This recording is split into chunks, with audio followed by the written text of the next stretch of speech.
Welcome to the Octopod. I'm Kyle Davis, head of the Office of the CTO. Join us as we dive into the latest technologies and trends shaping business.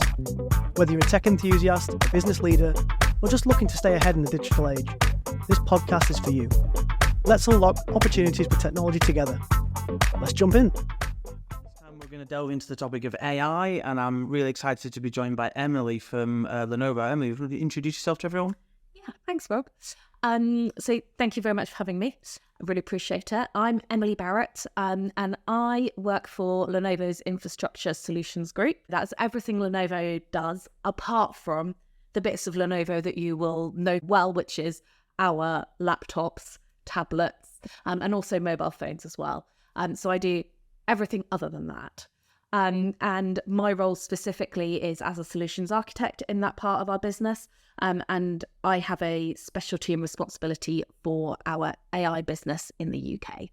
Excellent. Thanks, Emily. In part one, we talked about the different personas of people that are buying AI and some of the trends in the market, especially around sustainability, etc. But in this one, we're going to touch on a real favourite topic of mine, actually, is why are all these projects failing? You know what I mean? Because if AI is the saviour of everything, then surely the business case is dead easy and the investment's there and every project is sunshine and rainbows, isn't it? That's the answer to everything. Yeah. And so, this is going to be a really short episode of the podcast, and we're just going to basically say that AI is amazing and it's going to fix the world. Yeah, job done. Sorted. Should we all go home now? Cool. But the reality is, I think between us, we were talking offline. I think there's 5 core things. Yeah. And I know stats are stats, but and everyone's got their own version of this, but it's probably around 50%, I think, is the sort of accepted number. I think the one I was 53%. You've got a different number. Someone else got a different number. But it's a huge number of projects that never make it out of POC phase, that never actually make it into production. And that, for me, says that something was maybe fundamentally wrong before that POC started. Because if I was pitching projects to my boss with a 50% failure rate, with the amount of investment that AI takes, I'm not sure how long I'd be in my job for, to be fair. So... Let's go through what's number one on your mind, Emily, for the reasons that AI projects fail. Yeah, so I think number one, and people often laugh when I say this one because it's really simple, but it's something that people get carried away with. The AI technology is really fun, but the first thing you absolutely need to do is define a business objective and a strategy. If you do not have clearly defined success criteria for your project, it is going to fail because you've got no project. Yeah, it's exactly the same as every single other project you might ever run.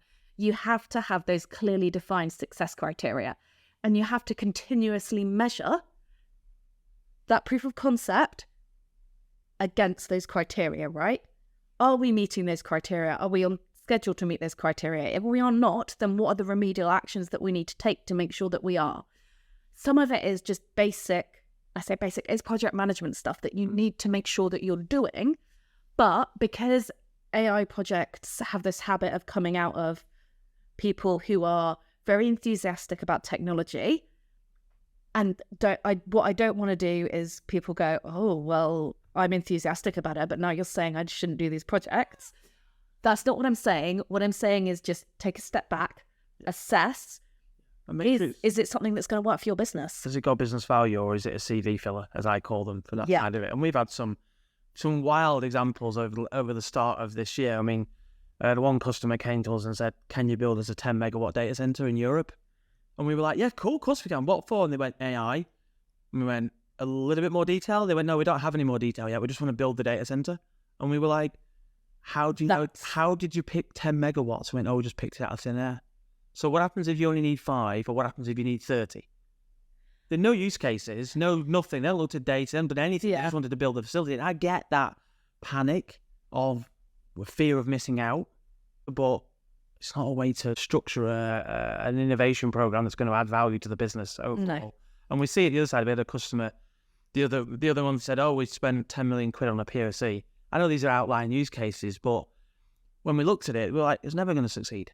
Data quality wasn't there, the amount of data wasn't there. You were never going to achieve that. We could have done that as a a small multi-thousand-pound consultative exercise at the front end to say, actually, that's not a great use case. Yeah. and I think that brings us on to our second reason, which is data. Absolutely does. And I know it's one of the big talked about topics. Everyone kind of in the back of their mind knows that they need to have the right amount of data, but does everyone know about the quality of that data and actually who's needed in your organization to quantify that and to label it and to classify it? You need domain expertise involved. The data doesn't just magically fall in the right fashion. Someone has to say, this is a cat, a dog, a car, whatever. Exactly. You know what I mean? That requires expertise from your business, not from us. No. You can't do that.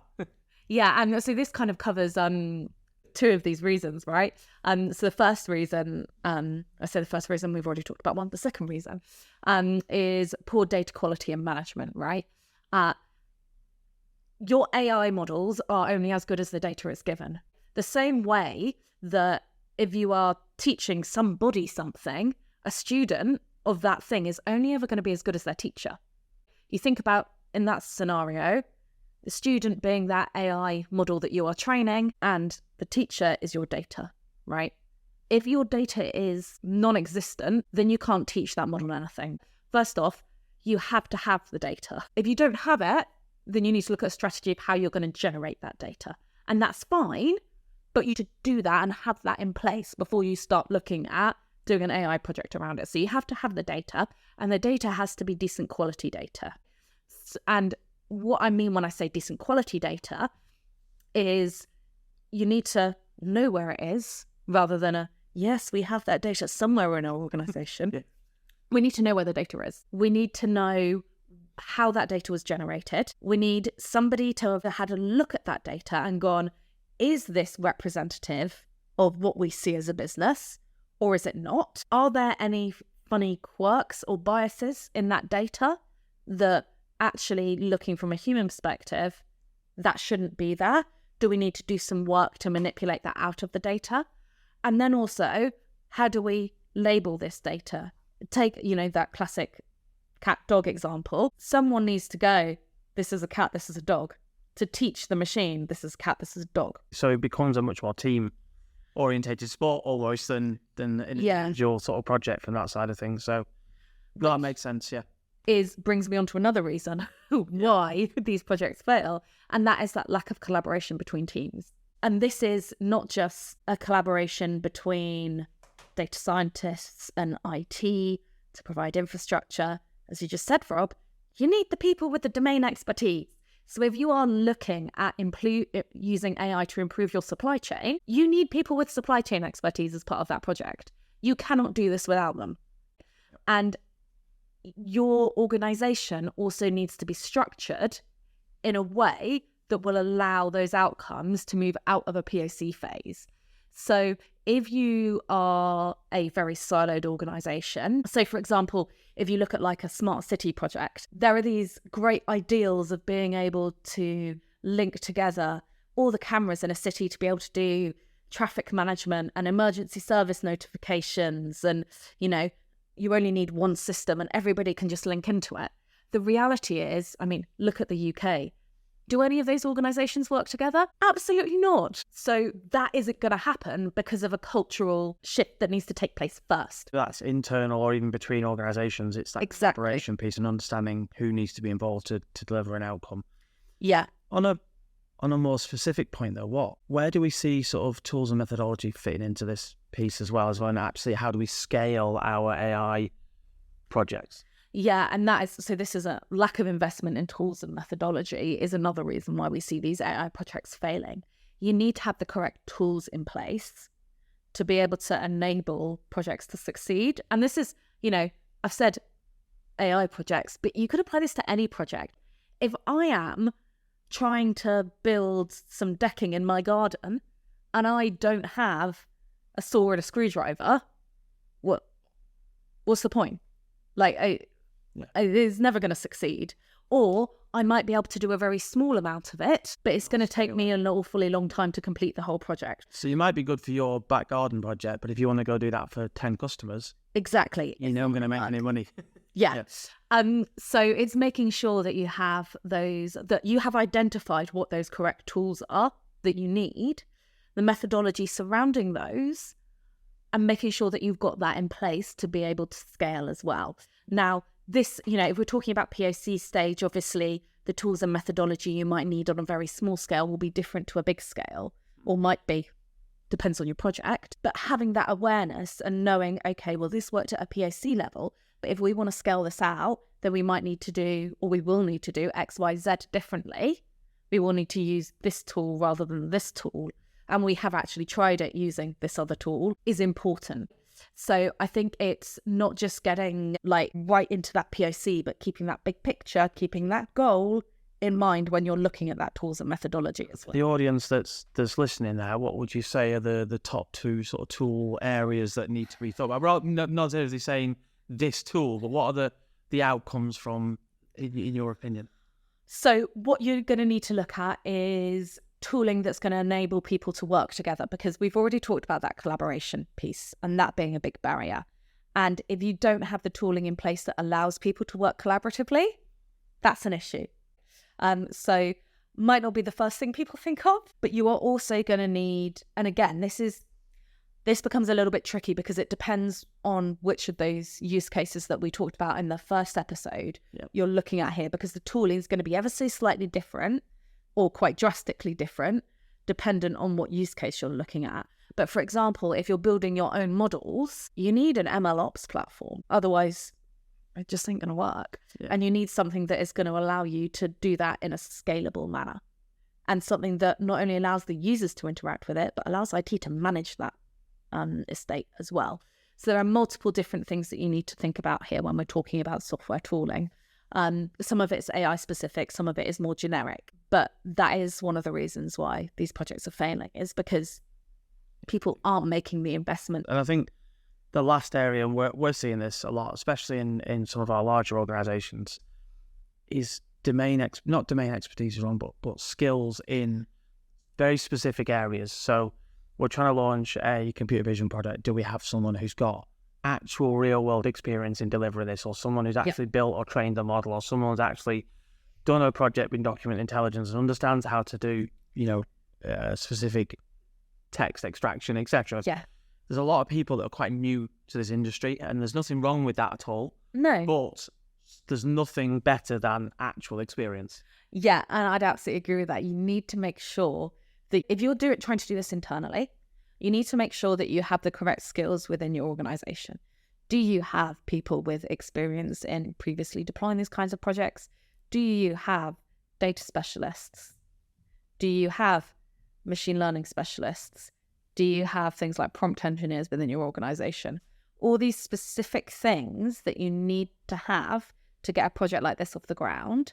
And if you don't have them, you either need to go out and hire good ones, and that comes with a cost associated with it. And if you're looking at a proof of concept, hiring someone may not be something you want to do, or you need to make sure that you are engaging with the right services provider or consultancy practice to provide those skills for you. No, definitely. And we see that all the time. As we spoke to a large customer the day that was working with one of the big SI providers out there, and they were like, we're getting 10 people a week or 10 people a month sent to us, and we're sending them all back because they don't have that. And our projects are accelerating. And that's where I think bringing them real domain skills is important. But also, how do partnerships happen? How do specific, programs happen? I know from a, Lenovo perspective, you have this AI Innovators program there that's really there to try and help customers on this journey. So I'm just thinking, for the last literal minute of this podcast, do you want to give everyone just a quick view of what that program is and how it can help? Yeah, sure. So we've created the Lenovo AI Innovators program to help people navigate what is a quickly changing and congested landscape of ISVs and consultancy practices providing AI services. So what we do is we pre-vet all of the organizations that are on our list of AI innovators. So we go through, we do vetting on them to make sure that they can actually do what they say they can do, and that they've got the right skills, and that their software works, that it's supportable. If we're talking about ISVs, that they're not just two people in a garage. And, if you've got a crit sit as a large organization at 2 a.m. on a Friday night, all the devs are out raving. So you're not going to get any customer support. So we make sure that situations like that aren't going to evolve. And also, really importantly, it all goes through our AI ethics committee as well, to assess whether this is something we should be using AI to do, and whether it's something that is responsible to use AI to do, and whether, especially when we're looking at ISV applications here, whether any internal biases have been minimized within that training that's gone on, and also whether things comply legally with the right legal restrictions in the geographies they're looking to operate in. Really helping customers shortcut to an answer. I don't have to worry about all of the due diligence that goes around that, because you guys have already taken care of that. Precisely that, right? It's a let us help you with that. Let us take some of that off your hands, because it's hard. Yeah. It's really hard. Thanks for listening. I've been Rob Sims, Chief Technologist for CDW. And I've been Emily Barrett from Lenovo. Thanks for tuning in to today's episode. Be sure to check out the back catalogue for more great insights. Don't forget to subscribe via your favourite podcast platform so you never miss an episode. We appreciate your support. And if you have a topic you want us to cover, feel free to reach out. Catch you next time.